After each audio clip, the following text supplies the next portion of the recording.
comms and leak checks. And the view on your right is the Dragon capsule. That's where they're seated inside of that conical section. And we are awaiting a liftoff here in 1 hour and 53 minutes. Right now, the crew there inside that crew access arm is pressurizing the side hatch and basically working through the process to close the side hatch, lock it up, and retract the crew access arm. Right now we're just inside T-minus 1 hour 53 minutes. Major activity coming up here as we are working the closing of the side hatch and then the leak check. Roughly about the same time we ought to hear another series of communications checks.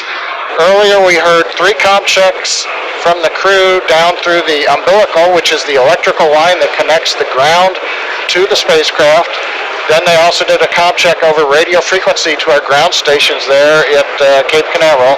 And then we also did a communications check through NASA's tracking and data relay satellites that are up in geosynchronous orbit, which we'll use during the mission.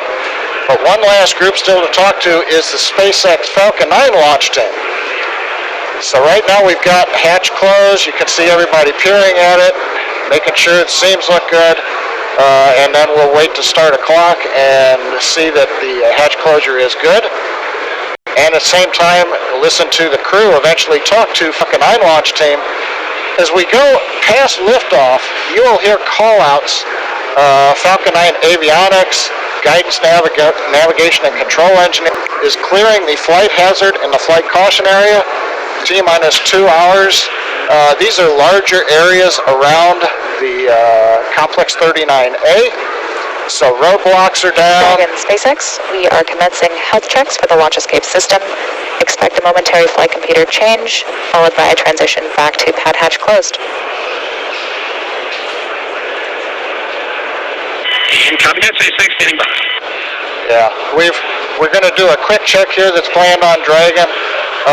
This just changes what we call a command sequence on Dragon. They're not actually opening the side hatch and then going back to close it.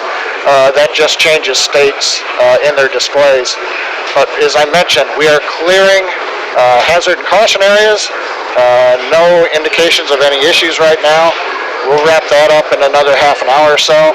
Falcon 9's looking good right now. Dragon obviously looking good. And the weather continues to cooperate. What we all like to talk about, but you can't do anything about it. With that, Andy, how are things looking on your end? Yeah, our crew today, Jared, Cyan, I believe it was a pretty strenuous hike up, and they also camped up there for several days at a ridge on Mount Rainier. And then they even signed a Falcon 9 booster, which is their booster that is currently on the pad. And you can see them standing in front of the booster with their signatures there. Tradition started by the Crew 2 members that they are following in their footsteps with this. It's pretty incredible to see them. This team has studied nearly 100 different training lessons covering all aspects of the mission. At the end of training each week, the crew recorded video diaries of their experiences. In their own words, here's the crew talking about their various training over the last 6 months. Jared Isaacman here, Commander Inspiration 4, and we're like